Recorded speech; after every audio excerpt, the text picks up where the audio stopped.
Live from our 7 Tasmania studios, your nightly news with Kim Miller begins now. Good evening, everyone. Well, there are some early signs of economic recovery tonight as Tasmanians begin to spend more and head back to work. But it's still a long road ahead, with the Premier revealing it will be many months until our strict border controls are lifted and interstate travel is back to normal. This is the new normal at Tasmanian Airport. Passengers touching down, then onto a bus and into quarantine. And it's going to be at least July until the government considers easing border controls. In terms of other states and the dates that they've been setting, it is far too early to set a date. To be frank, what we need to do is we need to work through this sensibly and responsibly. Also standing firm on hospitality rules, despite the peak body calling for the lifting of restrictions to be sped up.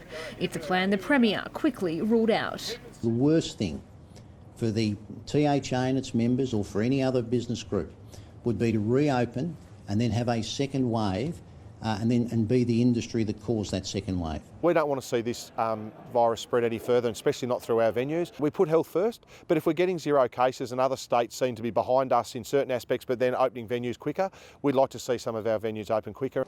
As businesses slowly start to reopen, Tasmanian spending is also beginning to pick back up, according to Commonwealth Bank figures.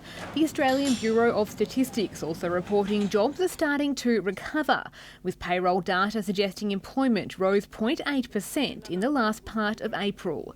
But in agriculture, as national trade tensions with China continue to escalate, farmers here are bracing for local impacts. The challenge that we've got is that many of our export markets at the moment are battling with the virus as well.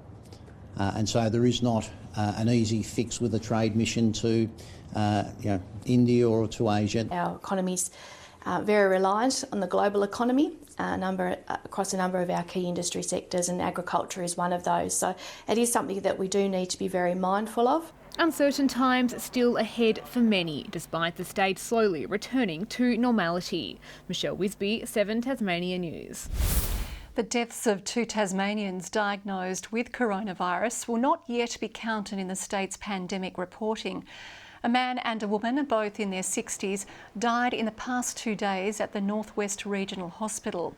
The deaths will now be investigated by a coroner, as both patients were living with pre-existing serious health conditions. Both of them did have progressive illness from their underlying conditions and were in hospital when they died. The further detail about the cause of death will arise from the work of the coroner. There were no new cases of the disease overnight, with just 15 active cases remaining in Tasmania. But it comes as Australia records its 100th coronavirus death. A 93-year-old woman living at a Sydney aged care home, Newmarch House, was the 19th person to die at the facility. Up to $2,000 will be given to Tasmanians struggling to pay rent as the government tries to cushion the economic blow from COVID-19. The payment will target tenants losing 30% of their income to rent and those with dwindling savings. The move has received widespread praise, especially from those who need it most. Out of work because of COVID-19, temporary visa holder Jackie Pham is chewing into savings to keep a roof over his family. Sometimes we just skip 1 meal per day. He's had to ask his extended family for help paying his $700 fortnightly rent. Now the state government is stepping in with the chequebook. Of up to $2,000 or 4 weeks' rent is available for eligible applicants. That includes migrants and people in share houses. Those spending more than 30% of their income on rent with less than $5,000 in savings will also be eligible. With that support, financial support, and I can pay the rent and until I can get a new job. Payments will be made to landlords, but they'll need to pass on every cent. The government expects $1.5 million will be paid out. The tenant union says it will help those who have been forgotten. We believe that there have been hundreds, if not thousands, of tenants across Tasmania who have slipped through the cracks, who are not eligible for JobKeeper, not eligible for JobSeeker. There's more upheaval in real estate, with Tassie house sales taking a nosedive in the past month. The northwest is down 12%, Hobart 36%, and in Launceston 39%. The COVID crunch was expected to be worse. House prices have actually decreased by 2.2% across the entire state, which again is a very minimal figure in comparison to what we were expecting. So we were pretty impressed with those figures. Yesterday saw the return of open homes, albeit to restricted numbers and hand sanitiser at the door. The last week I've noticed an increased activity, especially around the Kingborough region, and I think that is showing that people are sort of getting ready and feeling more confident to actually come out. And there's still the issue of closed borders to deal with. That's going to prove some challenges because there is a lot of interstate inquiry, and whether or not they are keen to get into the market without being able to look at property, time will tell. Sean McComish, 7 Tasmania News. The 25-year-old St Helens man is in a critical condition at the Royal Hobart Hospital tonight after his car collided head-on with a bus at OATLANDS yesterday evening. Police say the man and his passenger are lucky to be alive after passing motorists came to their rescue when the vehicle burst into flames. Shattered glass strewn across the highway, the crumpled wreck of a Subaru wagon left on the side of the road. This is the scene that faced first responders at Oatlands last night, called to the collision shortly after 5 p.m. Police say a bus was travelling north and attempted a right-hand turn into High Street. At that time, there were two male passenger and a driver travelling south in a green Subaru, and that's collided head-on with the bus. A section of the Midland Highway was partially blocked for several hours as emergency services worked to clear the crash. Police praising passing motorists for potentially saving the lives of the occupants of the Subaru. The car actually caught fire, and fortunately some passer-bys were able to stop and render assistance, and with a fire extinguisher were able to put out a fire while the driver was in fact trapped in the vehicle. The 25-year-old driver was critically injured, while his passenger had serious injuries. They were taken to hospital by helicopter, while the occupants of the bus weren't seriously injured. The driver was taken to the Royal Hobart Hospital by road ambulance for assessment of minor injuries, and there was no injuries reported to the 12-year-old student. Investigations into the cause of the crash are ongoing. Police are urging anybody with dashcam footage from the Midland Highway during this time to contact them. EBONY, ABBLITT, 7 Tasmania News. Tasmania Police is hunting for a Wynyard man wanted in relation to alleged burglaries and car thefts. The 27-year-old fled from a house in Gibbons Street while authorities were conducting a planned search. Police units have spent the day looking for the man across Wynyard. He's described as wearing a light coloured top. Anyone with information is urged to contact Crime Stoppers. The Federal Defence Minister is under fire from her own camp over the decision to deny war veteran Teddy Sheehan a Victoria Cross. News Corp reports the head of the Defence Honours Tribunal has written to Linda Reynolds, accusing her of misleading the Senate in her verdict. The state government is calling for the decision to be reviewed. This is an opportunity now for the federal government to review the process, to reverse the denial of natural justice and justice for Teddy.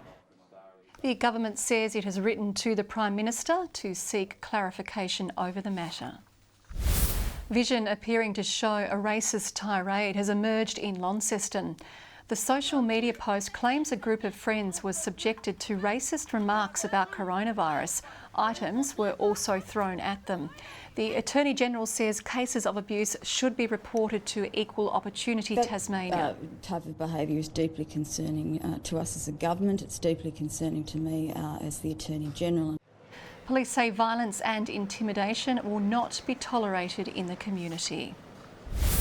The state government is entering the next phase in its renewable energy plan, opening up expressions of interest for a $50 million support package to kickstart a new green hydrogen industry. We need the international investors to choose to come to Tasmania. That's exactly what our $50 million industry development fund is aimed at doing. BRUNY and Bell Bay have been identified as the sites for 2 hydrogen hubs, which are expected to be built by 2022. The Hobart City Council has passed a motion criticising the government's major projects legislation. In a special meeting conducted online last night, councillors said the proposed bill removes vital planning decisions from councils and gives the government more power, voting 8-4 to express their concerns to the government. We are there to represent our communities, and that's a fundamental of the Tasmanian democratic process. An independent panel selected by the TPC that will provide the planning advice and assess the project, and at the end of the day the decision would be made by that panel at arm's length from government. I can't see why Hobart City Council have an issue with it. The legislation is expected to be tabled in Parliament in August. The final touches are being pushed on a new produce market created to help businesses survive the pandemic. Hobart's In the Hanging Garden precinct is being transformed into an open-air greengrocer. The market is open to local stall holders who are looking forward to selling produce after a tough few months. An income stream like this is absolutely important for the small producers around Tasmania to be able to not just get out and talk and meet their consumers, but also to be able to sell their goods. You'll be able to have a great shop. It'll be very practical. You'll be able to buy things that you need for every day, like wood-fired bread and fresh milk, but you'll also be able to get treats and prepared meals. The greengrocer will be open Wednesday to Saturday, starting tomorrow. A humpback has been caught on camera having a whale of a time off the coast of BRUNY Island. A Huon aquaculture employee captured this vision out in Storm Bay on Sunday. The company says they don't normally see humpback whales in the area until June, but this one has been entertaining crews for the past week. Local thoroughbreds have returned to the track for the first time since the coronavirus shutdown as part of official trials. Field sizes were limited to a maximum of 4 in accordance with biosecurity restrictions. At Longford, local horse Imafloozy showed no lack of match fitness, bolting away from the pack to win by 7 lengths. Elwick and Mowbray racecourses have also been given the all clear to hold preparations ahead of a return to racing next month. Good evening. It was fine and partly cloudy today before a few showers developed over the north, but no heavy falls to report. Hobart 16 degrees, Launceston 17, Burnie and Devonport 15 today. 18 the maximum recorded by a number of stations: St Helens, Friendly Beaches, Ouse, Strawn, Campania and the Islands all on 18. Grove 17, Smithton 16, Lowhead 15 and Lyoweeney 9. Now here's the low-level cloud that encroached on the north today, bringing those few showers. Not much to speak of and all very low as it moves over the central parts. A band of cloud with a cold front is approaching South Australia. Cold unstable air sits over the northern bight and low cloud covers the southeast of Australia. Tomorrow a cold front moves to the east of Tasmania as another stronger cold front tracks over the bight ahead of the next high. Northerly winds tending west-northwesterly at 20 to 30 knots from around midday, reaching 35 knots offshore over the north. They'll then turn west-southwesterly over the west later. We have a gale warning from Sandy Cape to St Helens Point, a strong wind warning for remaining coastal waters.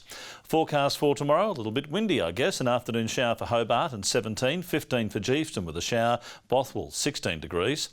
Launceston a top of 15, rain becoming windy, same for Devonport a top of 15, 14 for Cressy.